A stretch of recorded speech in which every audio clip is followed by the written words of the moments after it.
The first Silent Hill game was popular because it did something that no other game had done before, in my opinion. I mean, I'm sure there were games around it which were striving for that immersion.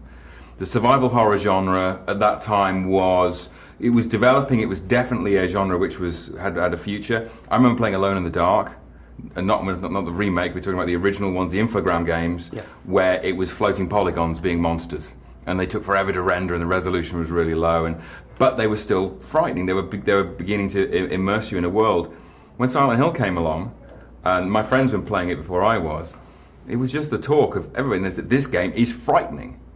So that's what it did. It frightened you, which no game had done before. And what they seemed to do from a creative point of view, they took narrative, they gave it depth, they gave it meaning, they gave it resonance, they gave the characters, dialogue which made sense and was pretty decently performed back in the day. They got Akira Yamaoka to bring a world of sound design.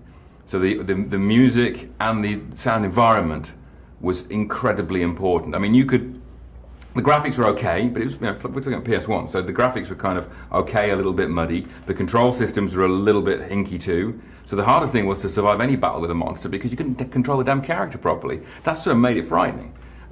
But the sound environment, the immersion of it was, I think, nothing had ever been done like that before. Now the subsequent games have been, good, bad, indifferent, however you want to see those, but it set a benchmark for itself, which it has striven to improve upon and develop and enhance, which I don't think any game series has really done before. I mean, Resident Evil's doing that, but in a different way. Game 2, a lot of people say from the Silent Hill series, is the best, and I think there's a good argument for that.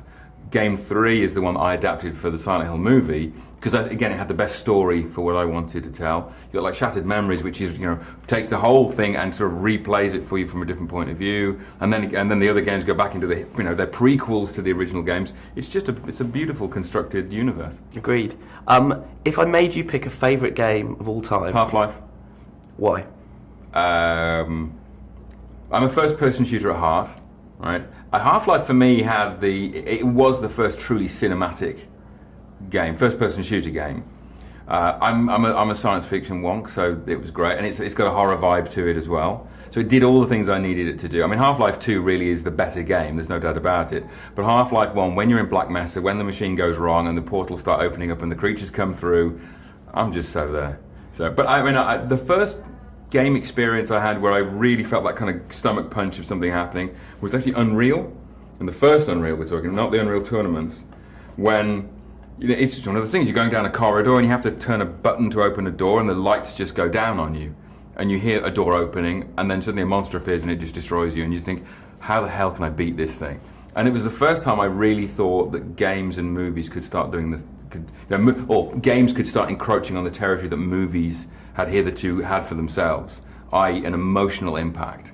Could you see yourself directing a game then? I'd love to. I'd absolutely love to get involved in game directing and just that the narratives have been so good. I mean, you're obviously familiar with Heavy Rain. In terms of how that story is told, but basically you're playing Seven. It's a movie narrative, and you've got those perspectives and things. But there's fantastic stuff like God of War. You play God of War, and they're going, "Oh, we're going to make a movie of God of War." Is there a point? How's it going to be better than the game experience?